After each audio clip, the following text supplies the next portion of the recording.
alright.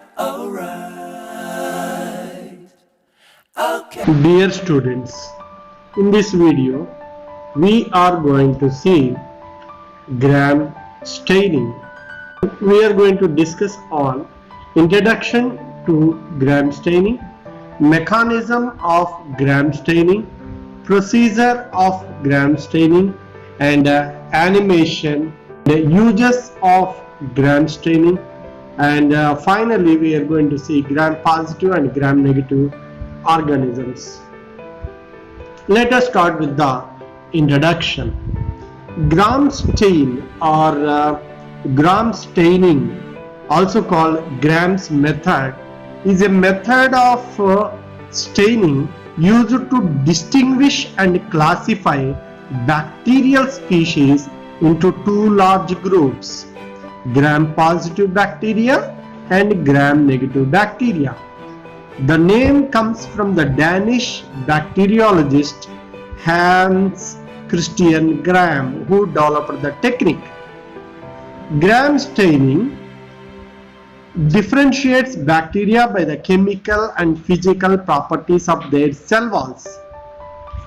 Gram positive cells have a thick layer of peptidoglycan in the cell wall that retains the primary stain, crystal violet. Gram negative cells have a thinner peptidoglycan layer that allows the crystal violet to wash out on addition of ethanol. The Gram staining is almost always the first step in the preliminary identification of a bacterial organism.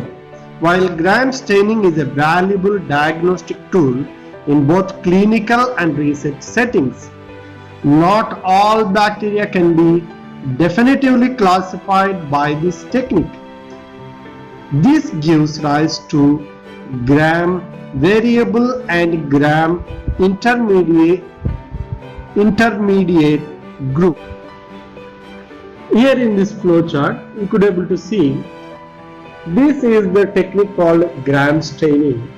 And first, this Gram staining was developed by a Danish scientist Hans Christian Gram in 1884. Later, this technique was modified by Hooker and Combs, and later another point is that this is called as universal staining technique. But there are some organisms that cannot be identified by this Gram technique as well, and this technique can be used to classification and identification of bacteria. This Gram staining stains the bacteria and divides into two major groups. One is Gram positive and second one is Gram negative bacteria. The classification of bacteria depends on the property of cell wall to retain or lose the primary stain after the treatment of decolorizing agent. So the primary stain here we use is crystal violet, and the decolorizing agent is alcohol. That is what we are going to use in this technique, Gram staining. Let us move on to the another thing. What are the requirements of this Gram stain? Gram stain requires, number one, a clean grease-free slide, bacterial cell suspension, nichrome wireless. Why nichrome wireless? Nichrome generally easily heats up and easily cools down. That is what we use nichrome wireless. And primary stain, that is very important, that is crystal violet, and mordant is going to be Gram iodine, and another one is decolorizing agent, that is 95% alcohol, ethanol, and counter stain is going to be saffronin or a basic fuchsin. So these are the requirements in order to carry out the Gram staining technique. And let us see what each and every requirement each and every chemical that are required for this bacteria gram staining does what? Let us see. The functions of agents used in gram staining, that is what we are going to see. The first one is going to be crystal violet. It is also known as primary stain and it is a basic dye. It stains all microorganisms. This is the first one. And another one, grams iodine. Grams iodine acts as a mordant and it forms a complex with the crystal violet, that is CVI complex, crystal violet iodine complex. This complex increases the affinity between cell and the stain. The third one, 95% alcohol or 95% ethanol. It is a decolorizing agent as well as a lipid solvent. It tries to decolorize the cell by removing CVI complex from the cell. And the last one is going to be basic fusion or safranin. It acts as a counter stain. It stains the cell that are decolorized by the alcohol. Only gram-negative bacteria get decolorized and this counter stain gives pink color to these cells. Let us see another important one. The mechanism of gram staining. Let us see how this gram stain exactly works in a bacteria. Let us see first. We are applying crystal violet. We apply crystal violet to the bacterial cells. Then what will happen? Crystal violet gives violet color to the bacterial cell, and then we add grams iodine. We expose that one, grams iodine. Grams iodine and crystal violet that is present on the surface of the bacteria forms a complex called crystal violet iodine complex. That is why it is acts as a mordant. And later, once this CVI complex fixes on the bacterial cell wall, then we apply 95% ethanol to the cells. Now, these cells can be divided into two types. One is gram positive, another one is gram negative cells. In gram positive cells, how they react with the ethanol, let us see. In gram positive, CVI complex do not come out of the cell. Even after you apply the ethanol, CVI complex still remain on the bacteria, it won't come out. That is what gram positive cells appear violet in color, whereas in gram negative cells the CVI complex come out of the cell and what happened, they appear white in color. And later when you apply basic fusion stain, the cells take up this saffron stain or basic fusion stain and they appear pink in color. This is the mechanism of gram staining. And let us move on to the staining procedure.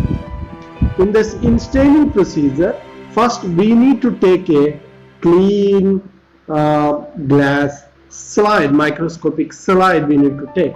And next, once you take the glass slide, then you need to make a smear using nichrome wire loop.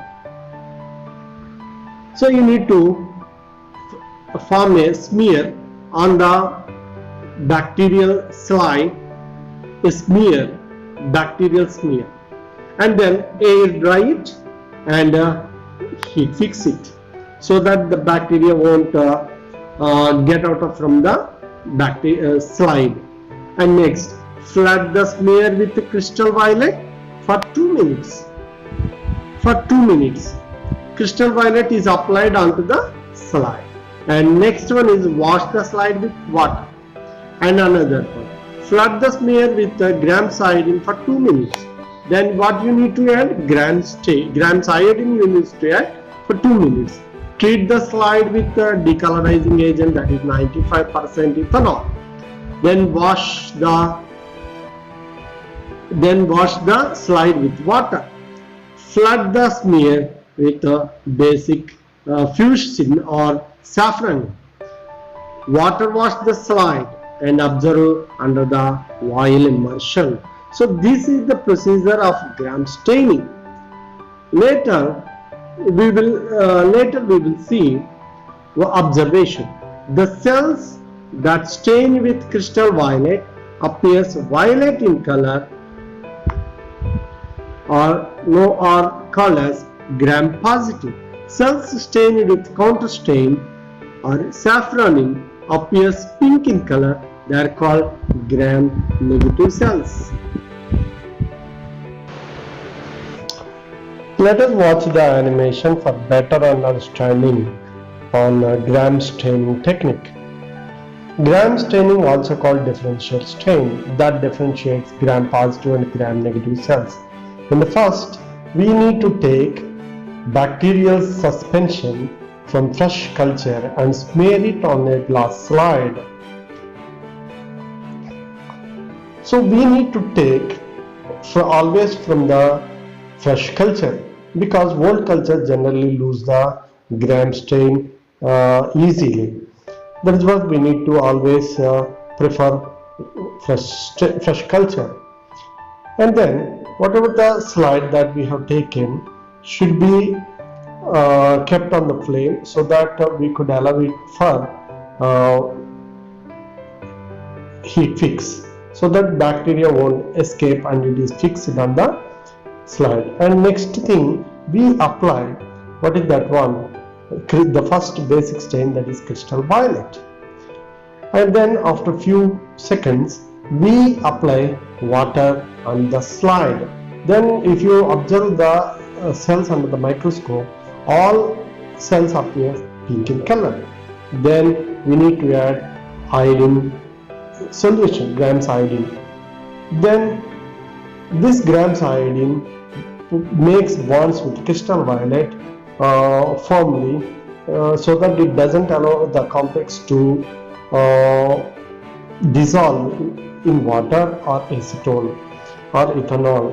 So the next step is going to be addition of ethanol in a dropwise manner. You need to add this ethanol drop by drop by keeping the slide into position, so that when you do this one, what will happen is the gram negative bacteria removes its stain. And later what happened, we wash with water, and then when if you observe the bacteria, only gram positive bacteria has this pink color, violet color. Gram negative bacteria appear white in color. And then we need to add finally saffronin, and we after washing, if you observe, gram negative bacteria appears in pink color, gram positive bacteria appears in violet color. So here you are looking at gram positive cells where the 80% of the peptidoglycan is present on the bacterial cell. It allows the crystal violet easily, and the crystal violet appears in pink color. Whereas in gram negative bacteria, it contains only 20% of the peptidoglycan and with a large pores. The crystal violet compound easily removed by applications of this gram staining procedure. Gram staining is a basic technique. Gram staining is a basic technique used for the identification and classification of the cell. Second one, it is the useful technique in the diagnostics of the causative agents of clinical infection. Third one, it is also helpful in studying morphological characters of the cell. Here I have given some list of the gram positive bacteria and a list of the gram negative bacteria. Hope you understand. And the last slide is going to be come in and stain. You easily could be able to recollect the gram staining procedure here. First you need to add, what is that one? C means crystal violet. I means you need to add the second agent, that is iodine, and means you need to add ethanol, that is alcohol. The last one is going to be saffron. Come in and stain. This is the thing we could easily understand, we could easily remember this technique. Come in and stain. Hope you understand the video. Have a nice day. Thank you.